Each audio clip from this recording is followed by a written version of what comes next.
Diaries are for dudes. Now, when most of us think of a diary, we think of a 12-year-old girl writing, "Dear Diary, Billy told me that I looked cute today. Isn't he just the best? Man, I really love Billy." That's fantastic. But I want to help us see that diaries are for bros too. They're for dudes. They're not just for 13-year-old girls writing about Billy. Though no hate to those girls, you guys have been holding down the diary fort for years and years and years. But there's other ways to do it than just writing a letter to your diary. And so I've been keeping diaries for a long time. I keep them on and off. This is not something I always do. But I figured it's time to help the bros get some self-knowledge through starting to keep their own diary. So in this video, I'm going to define what a diary actually is. I will talk about some of the benefits of keeping your own diary. I will show you a couple different ways that you could go about keeping it. There actually are different methods, not just the Dear Diary. And then fourth, I will give you some practical tips for starting your own diary today. So this video is for other bros. If you guys think that keeping a diary is just squish or something, hopefully I can convince you otherwise. If you are not a bro, but you love a bro, then send this video to them and maybe we can get them exploring themselves a little bit more deeply. Now, some of you prefer the written word over the spoken word. So if that's you, you can find all the contents of this video written up for you in a Substack post. Find that link in the description. It's a paid post that represents some of the work that I'm doing for my forthcoming book, Journal Like a Philosopher. So if you're into that, come join the rest of the paid subscribers and let's explore this together. If not, then just keep watching this video. Okay, so let's jump in with a definition of a diary. Now, lots of people today conflate a diary and a journal. Journaling sounds a little bit more masculine maybe, and so if you're trying to keep a diary, you might call it a journal instead of a diary. But I actually think the two are distinct. I think they're distinct processes, they're distinct tools, and they're actually good for different things. So getting clear on a distinction between a journal and a diary can actually be pretty helpful. It boils down to this.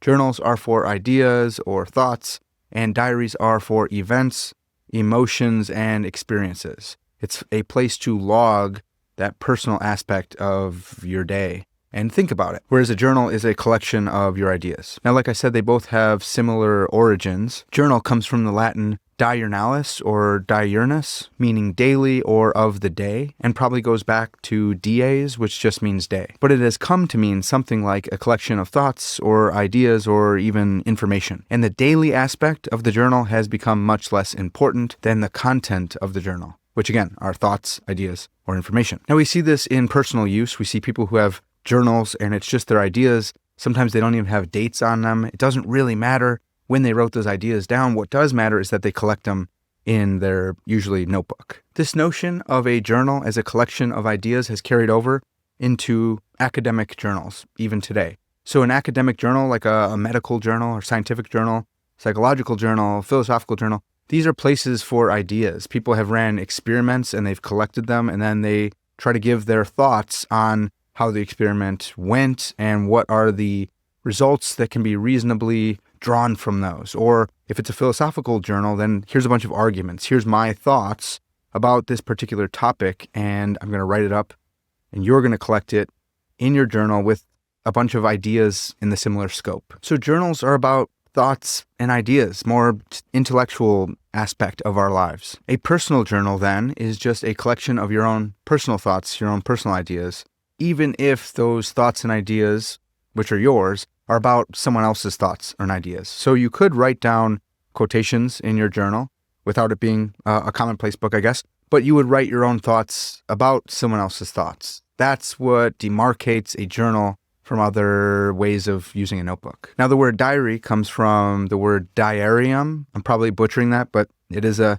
dead language, and we probably pronounce things by convention now anyways. It comes from diarium, which is probably also associated with dies for day, but it means a daily allowance. Now, a diary is a record of the events that you've lived through, your experiences, how'd you feel about those events, and your emotions more generally speaking. This is more the feely aspect of your being instead of the just raw intellectual, here's the idea, who cares when it happened. This is, hey, what happened today? How did I feel about that? What experiences did I have? And then how did those experiences make me feel. You're going to keep that in a log, and then you're going to reflect back on it. That's all that a diary is. Now, there's another fancy Latin word I want to throw at you. It's a quotidian diary. Quotidian just means daily. So a quotidian diary is a diary that you keep every single day.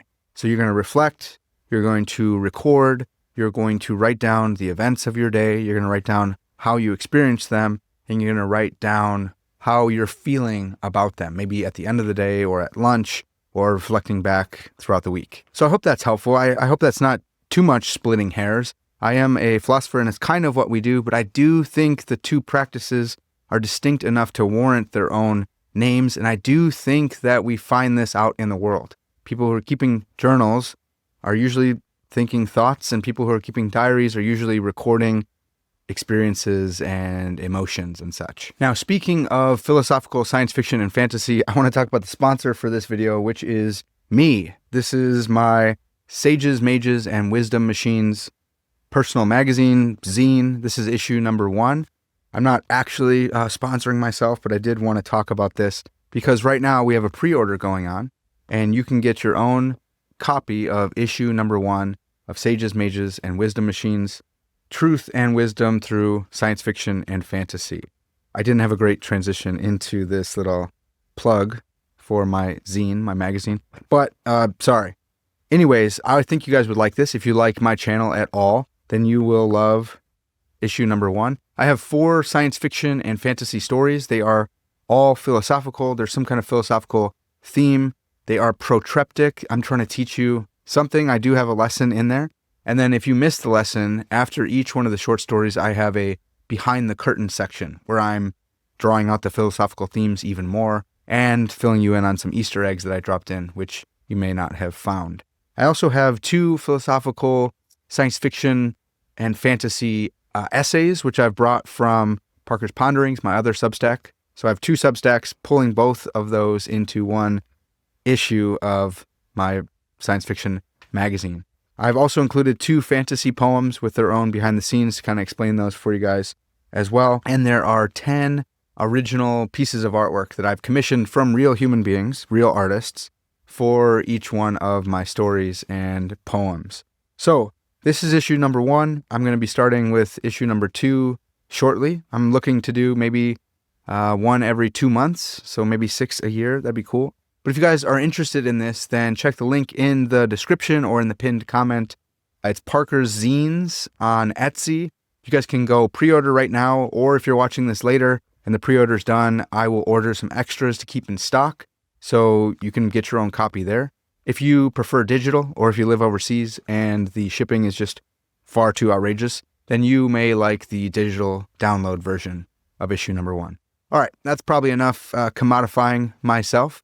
Let's get back to some practical reasons why you might keep a diary. Now, I thought about coming up with a whole list of all the different benefits of keeping a diary, but I think if I just point out this big one, like that's enough for you to keep a diary, and that is self-knowledge. Know thyself. As Socrates said, the unexamined life is not worth living. A diary can help you get to know yourself better. It can help you look at patterns in your life that you may not have recognized. Maybe you see emotional patterns. Maybe you see patterns of interacting with people that you don't like. You don't like these patterns. You wish you were a different type of person, but you haven't seen that in yourself.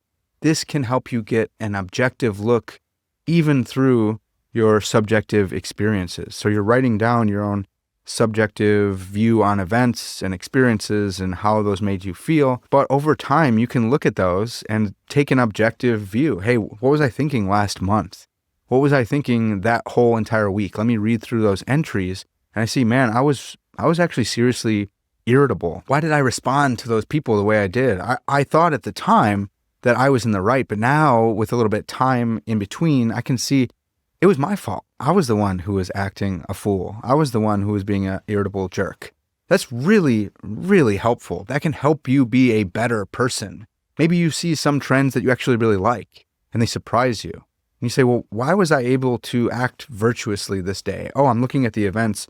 It's because I went for a nature walk beforehand and I was able to kind of clear my mind and get a fresh start. Okay, so I'm going to mark that off, and that's something that I should continually do before meetings if I can. If you're so much of a bro that this still kind of sounds like too squishy for you, just think of it as reconnaissance. You are your own worst enemy. You're the one who keeps getting in your way. Do some recon on the guy who keeps messing up your life. Who is that? It's you. So think about your life. Consider the pattern of your being. How are you acting in the world? How is that making you feel? If you have some data to work with, then you can start to make some changes. But if you're just living your life moment to moment, not reflecting on your experiences and how that made you feel, I don't know. That's not a great way to start making changes. So let me go over just a couple different ways that you could go about keeping a diary. The first way is the way that we all have seen in teenage movies or something. Dear diary, and you're kind of writing a letter to your diary. It's not even really to yourself. It's a little bit weird. If you like doing that, that's awesome. I feel weird about that. I wrestled my whole life. I have a handlebar mustache. I feel like a little girl if I'm writing Dear Diary or something like that. I don't like that, so I don't do things that way. You could write letters to your diary or to yourself if that's not too cringy or weird for you. Go ahead, do what works for you. But if feelings are a little bit tough for you, if maybe you're kind of emotionally stunted, which could be if you're a dude and a bro, then you may just think of your diary as a kind of log of events of the day. What happened? And so maybe you do this at lunch and you sit down and you say, I had a meeting here, here, and you can just put like a smiley face or a frowny face or something. Maybe you get some colors and you put orange for like cool, red for you got really pissed off in the meeting, green for it was great and I felt heard or something like that. You can give yourself a little key in the front of your diary, color code things. It doesn't have to be anything super extravagant or extreme, getting in touch with your feelings, but doing something to keep a log of the events of your day can also give you some self-knowledge. Now, I think the best mode of keeping a diary is the quotidian mode, the quotidian diary, the daily diary. I've done these off and on in the past, and some of these are going to be prayer diaries. Some of these are quotidian diaries. I didn't keep them all at once. People always think I just carry a whole wagon full of notebooks around. No, I try different methods, and different methods suit me in different seasons of my life. I don't do them all at once, though I do keep way more than a healthy person probably should. But a quotidian diary is one where you examine the events of your day. You also examine and log your experience of those events, and then you give kind of an overview of your emotions for the day. So I think if you want to go like above and beyond, you might do this in the morning before you start the events of your day, and then you may track those at lunch as well. What happened between getting up and lunch, or between my first entry and my lunch entry, and then you may do another one before bed. That's kind of involved. That's kind of a lot. Maybe you don't have time for that. I don't want to overload you or anything like that. I think if you're just going to do one entry per day, probably do that at night when the events of the day are through. And you say, what happened today? What experiences did I have? Were they good experiences or bad? And then give a general, how did today go? How do I feel about today? Once you log those, you can go back and look over the full week and all the entries from the week on Sunday or maybe Saturday night. And then you give an overall reflection of your week. So now you have 4 reflections for each week at the end of the month. And then you can go back and just look at your month reflections as well. And so over this period of time, you're getting this really detailed view of who you are, how you're responding to things. You can remember things that did happen to you. I mean, it's actually really practical to see the events of your day, but you're going to get a more objective view of yourself, even though each one of the entries is going to be pretty subjective. So I've kept a number of these. I can't show you. They're way too personal, but I started this one in 2013. Yeah, here's an entry from June 2013. I needed it at the time. I needed to reflect on my experiences more often. Then I would keep them at different times, different places, different parts of my lives. And then some of these are going to be prayer diaries. And that's the third or fourth mode of keeping a diary. This is just like a regular diary, but you're keeping them in the form of a prayer. So you're talking to God about your day. You're marking off, you're logging the events that happened, your experiences, how you felt about them, and you're just going to add like supplication. You're going to pray for others. You're going to pray for yourself. You're going to give glory to God and say thank you for your day. But that's going to be your diary entry. And those are super helpful too, because it's going to show you not only personal self-knowledge, but also it's going to show you over time how you think about God. Am I only asking God for things? Am I only supplicating? Probably not. You're probably not only glorifying God. But sometimes people have a really hard time asking God for things. Maybe you say, man, I never ask him for stuff. Maybe I don't trust him to answer those kind of prayers, so I don't do it. Or maybe I just find myself never supplicating, never asking for, never praying for other people and asking God to help them. That could be a problem. Maybe I'm never confessing. Now, I know confession is kind of tough in a journal. You don't want your neighbor to find it, your colleague. You don't want your big brother to look in it. Store it in a safe spot, or make some kind of code. I don't know. I've never had anyone read through my stuff, I don't think.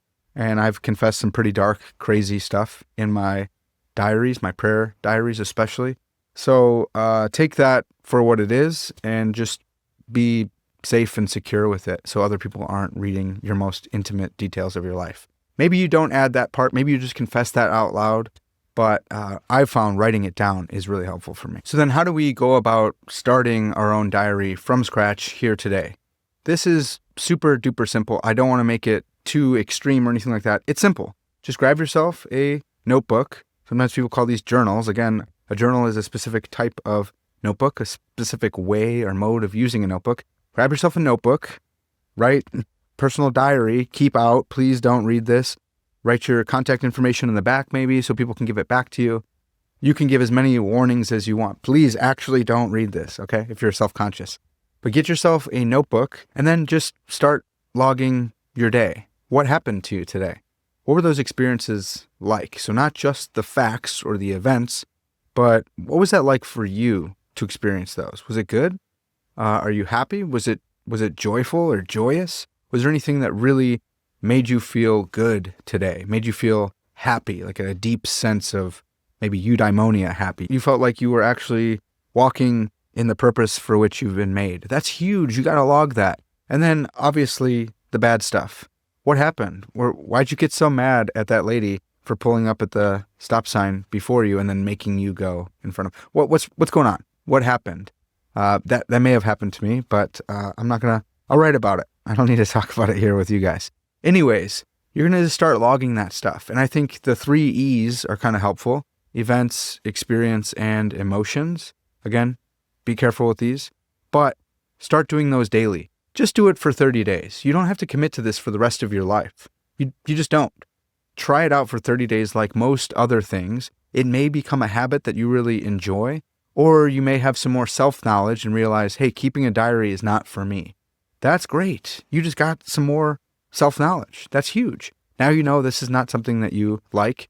When someone like me, a notebook pusher, comes around and says, hey, you should really do this. Hey, I tried it for 30 days. I gave it a real, actual try, and it's just not for me. That's great. Cool.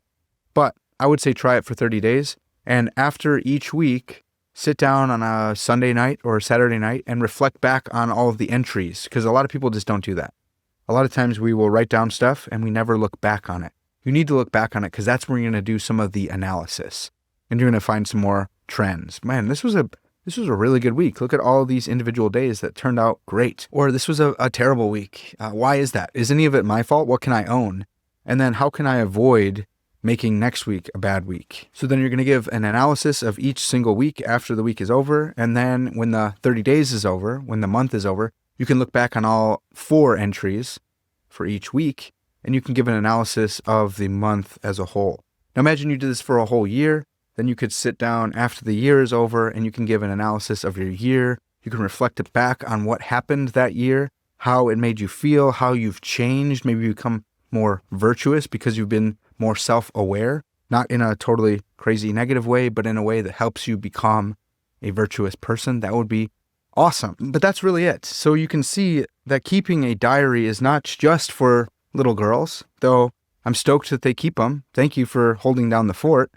But it's for bros too. If you want to be like a stoic or something, stoics are all about virtue. Are you a virtuous person? How would you even know? Well, I kind of feel virtuous. I thought you didn't like feelings. What's going on here? Get some objective data. And who's going to collect that for you? Yeah, the tech bros probably will, but they're not going to share that information with you. You should collect it on yourself and reflect on it. This doesn't have to be crazy navel gazing. Just, I'm so turned in on myself. It doesn't have to be that. It's just a record to help you get to know yourself better so that you can live a better life. All right, so that's it. Another big shout out to myself. The sponsor for this video, Sages, Mages, and Wisdom Machines, issue number 1. Definitely go grab yourself a copy. Link in the description. If you guys have any questions, please leave me comments. If you guys have any other methods for keeping your own diary, that would be huge. We always learn from each other in the comments. Please drop them in the comments. If you guys like this video, then go ahead and like it and share it with your bro or your dude who needs to reflect on their own experience a little bit more. All right, that's going to do it for this video. I'll catch you guys next time.